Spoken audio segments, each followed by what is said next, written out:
Welcome back to Mobile Rolling with the second part of the interview with David Smith.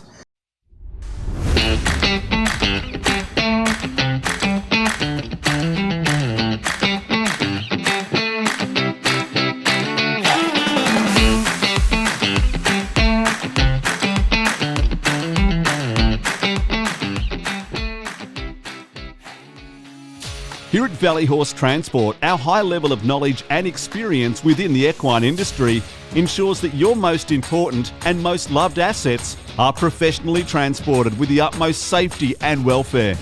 Adelaide to Melbourne, Melbourne to Sydney, with reliable connections throughout all states in Australia. With the well-being of your equine companions being of paramount importance, our angle load transport trucks are fully equipped with a full range of safety devices and features. As well as providing professional equine transport, Valley Horse Transport also have multiple stabling facilities located among our routes, ensuring your horse arrives safe and in excellent condition.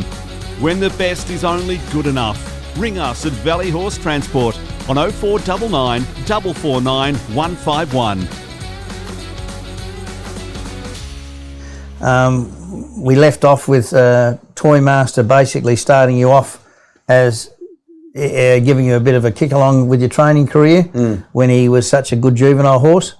And you were mentioning Ian Devitt had the horse.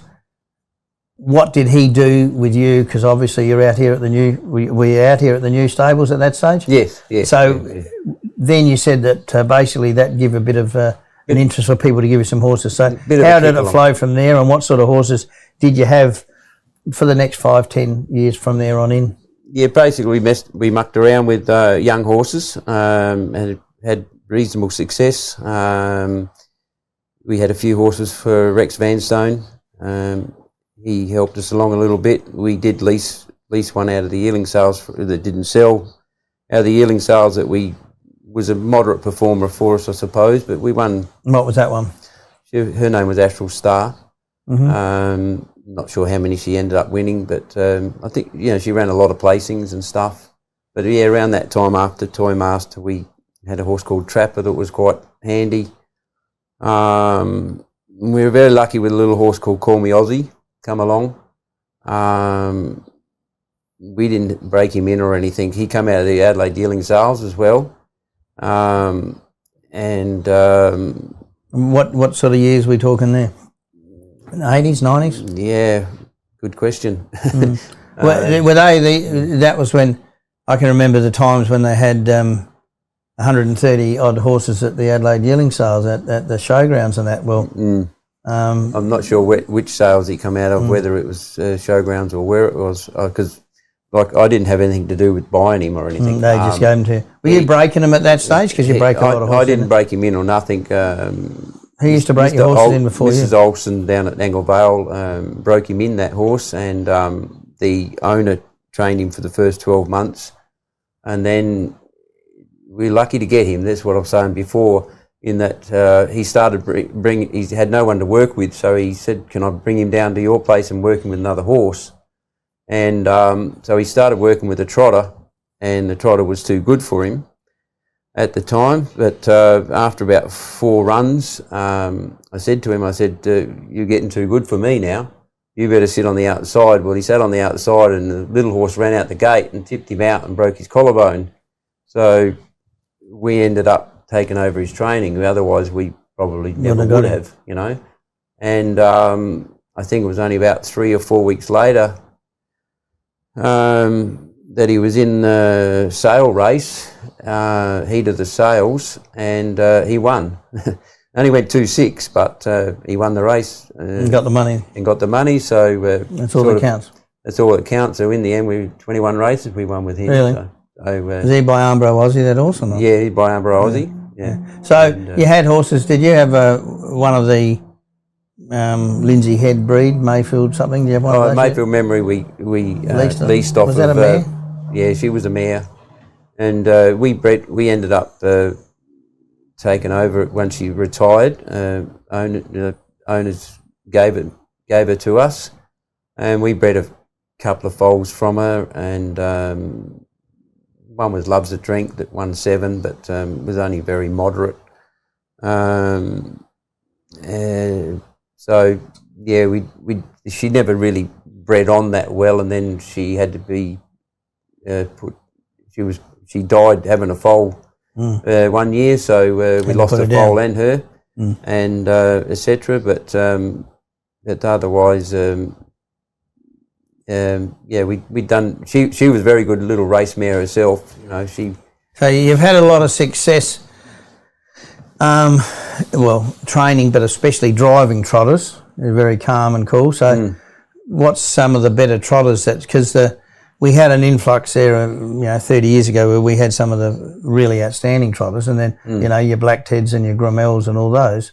No, that was the era of outstanding horses. That was back in the 60s and 70s, yeah. And probably there's been a bit of resurgence of late. I mean, there is now 3 or 4 trotting races on the program. Yeah, and been good, and it has made a difference because 4 or 5 years ago you didn't have enough for two. You didn't have enough for a slow class and a fast class trot, and you couldn't. It was unfair to combine them. Well, now I think you got to play a choice of about 3 different groups that you can go. So, what were some of the trotters that can you remember that you've driven or? I mean, of late you've driven quite a few nice horses. Yes, I don't think there's been any. Well, there hasn't been any superstar trotters in South Australia, although a couple of those horses that Jeff Easham's brought back, Powder Keg and that, have already been proven on the big stage. But any that you know that you think you've driven in your time, the trotters, or? I think horse on the wall there in the picture, Parakuma. He rates up there as nearly one of my best horses. How did you end up with him? He was advertised. He was advertised in the Trader. I think when they used to have the harness race. The paper, harness racing. For sale, and the owner, the fella that owned him, ended up owning him. Seen him in there and bought him out of there, and give him to us to train. So who owned him? Yeah, good question. Bloke from Melbourne, was it? No. He was out Malala way, but I can't recall his name at the moment. Probably be on that photo, on the photo up there on the wall. But he done very well for us. We ended up taking I don't know what year it was. We took him into the Minions in Melbourne. And Keystone Johnny was around at the time, so they used to have quite a good clash. Keystone Johnny probably had the edge on him. But if I got the better run, well, then I would beat him. What about paces? You had Toymaster and probably haven't had any real outstanding horses that have gone to fast class or nothing. That's the one thing. But yeah, I don't know. I've got a book here. I'll probably have to go through the book and have a look. Well, while are you looking through your book, you broke a few horses in, right? Yes. And what's the best horse you've broken in? Probably. This is a. What sort of question's this one? No, I'm not going to ask you to answer the question, but. Well, you did break a horse in for me called Major Crocker, and that's right. You broke 5 in that year, and I said, "How's mine?" You said, "Oh, he's probably about number 2 or 3 on the list." Well, he won $1 million. I don't know whether the others have won $1 million, but I never forget that. I think the others were. He was by Art Major, and I think the others weren't as. They wouldn't have been. Were not as well bred, sure. but he was a naughty boy from day one when he was born, and I think when you might have broken him, he might have already been gelded. I'm not sure, but no, I don't think so. Yeah. Anyway. No, I don't think so. Yeah. So, just whilst you're looking there, your dad's horses, he had some outstanding horses. Oh, definitely. Yes. And obviously he had horses that ended up in America and that. The real good horse he had, Bravado Brett. Yeah, he was outstanding for his time. He won the Fielder's Plate in 74 at Gawler, so he would have started racing when he was 71, 72, I presume. But before that at Wavell, he had a horse called Tyrell, won a size produce, went to fast class at Ascot Meadow. He took over a horse from Bill Shin, Amber Glow, that he won quite a few with. First horse he ever had was a horse called Wildwood Lad. That's when he was 17. and won a string of races with him. Apparently, the reason he won them because he was a smart beginner. So obviously around Wavell it was quite an asset, and I think Wildwood Lad basically set him up to buy his stables at House and Stables down at Semaphore, where I grew up with my sister, and there were a lot of people down at Semaphore at the time. I think there's only one left, and he doesn't train anymore there. But that'd be John Bashara, wouldn't it? Yeah. But in those days, it was not only harness racing. You had Colin Hayes and all that down there. Lots of Hendersons and lots of it was big business. And there was Paddens and everybody was sort of down at Semaphore, because of the beach. The beach environment was where everyone wanted to be, basically, to jog their horses on. So your son Michael drives, and got a good pair of hands. So I think you've been did you have a situation where your dad, you and your son all drove in the same race, or a few times that's happened. I think, one meeting we all drove a winner on the one meeting, and then there was another time with the Trotters. We ran 1, 2, 3. I think that happened a couple of times. Yeah, that was quite good because I them couple of times I won both of them, so I was quite happy to be the one in front. But obviously it wasn't just me; I had the better horse. So So you've been here and seen the best. We're talking about horses. I don't think we've had anything on the stage in the last 15 years that you could say was a champion. In South Australia racing. No. We've had Common Frank and we've had Major Crocker, but you wouldn't have said that they were ever going to start favourites in a big race. They were nice horses, probably in the top 15 or 20. Major Crocker, even though you owned him and you live in South Australia, he was basically Victorian classed as a Victorian. Anyway. So Come On Frank, it was probably our greatest advertisement in a sense, because he won the Vic Bred final 1 year, 4-year-old. And so forth, but it's been slim, and until Encipher this year. So that's true.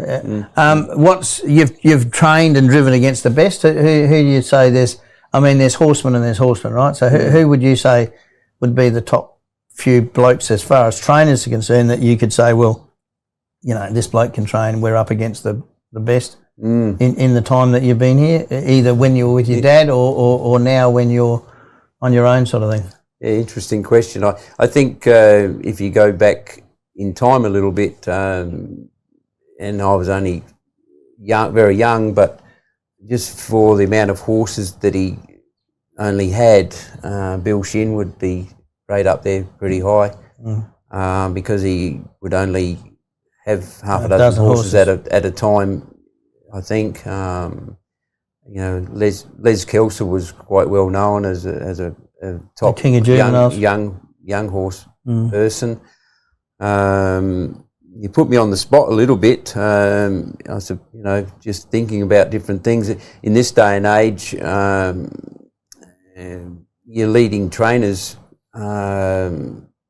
get to be the leading trainer because of numbers, lots of times. But and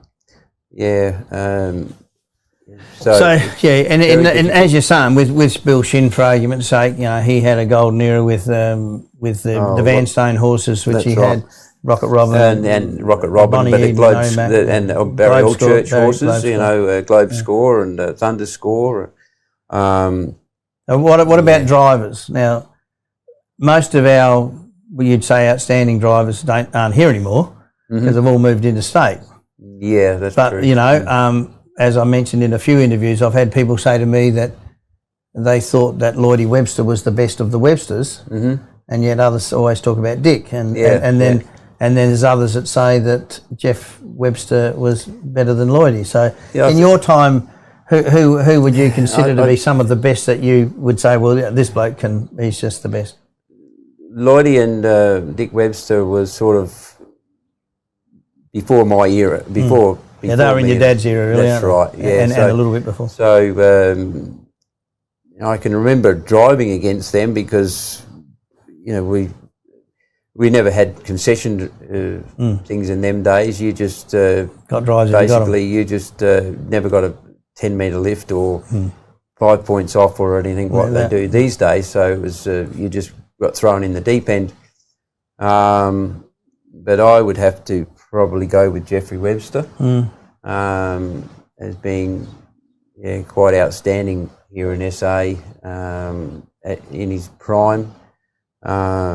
Very cool. Very comfortable. In the interviews I do, we come up with the same sort of names, It's Jeffrey Webster. Or even Ross Sugar. And Ross Sugar, but you also have the numbers. David Harding is always brought David Harding just seemed to, horses ran for him. They wouldn't matter if they were 1 to 2 or 100 to 1, they ran, didn't they? Yes, he just seemed to be able to get the best out of them.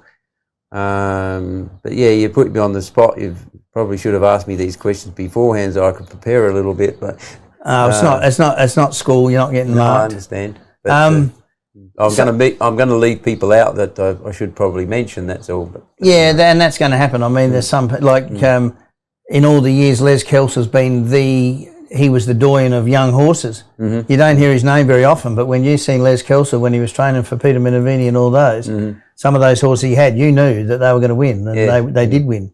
He could take them anywhere and win. And in those days with horses like the Sugars has had, Lenny with Ross driving like Popular Port and horses like that, they took to Kilmore and whatever. That's right. And they were fit. They were fit when they knew they were coming from here. They knew they weren't just there for floating practice. So just probably in winding up, you've been there. You've been your family has had Inter-Dominion horses, and you've took horses to Inter-Dominion. You've had top horses. Your dad has. Your son's a good top driver. How do you think we're handling? How do you think things are going without not putting you on the spot? But obviously everybody realises that the industry isn't what it was. A lot of people are burying their heads and saying we're fine, but we all know it's not. Just the handicapping and programming and a whole pile of issues. Do you think we can turn? We're not going to start you on that, but do you think they can turn things around, or do you think there needs to be a major rethink by everybody? Well, I think they're trying to turn things around. It's just that I think it's basically gone. Not so much gone too far. It's just that getting crowds back to the races isn't going to happen. Not going to happen because of the Sky Channel, and people can bet on their phone and whatever. Whereas one time there, like I've read newspaper clippings of 30,000 people going to Wavell to watch Minor Derby, and but that would be the crowds for the year in some places. Oh well, we wouldn't even get that in a year. I wouldn't think. I think we'd be struggling to get 300 people there at Globeville on a night some days. But back in them days, it was so much different. Obviously, if you wanted to have a bet, you had to go on course. Whereas now you can. And you had to listen to it on the radio, radio, miles away and still bet on that race. So exactly, and watch it in colour and everything. So it's so much different, and there's so much more entertainment for the general public to. There's too much to offer. Take in. There's too much to offer. With your footballs and crickets and whatever. It's very, very hard for administrators. I do admit. All right. Well, just in that, thanks, David, for your time. I'm sure you're still young and you'll be around for another 20 years, and maybe we'll interview you then and see what's happened in the 20 years in between. As long as my brain's working then. Anyway, thanks for that. Okay, all the best. Thanks, David.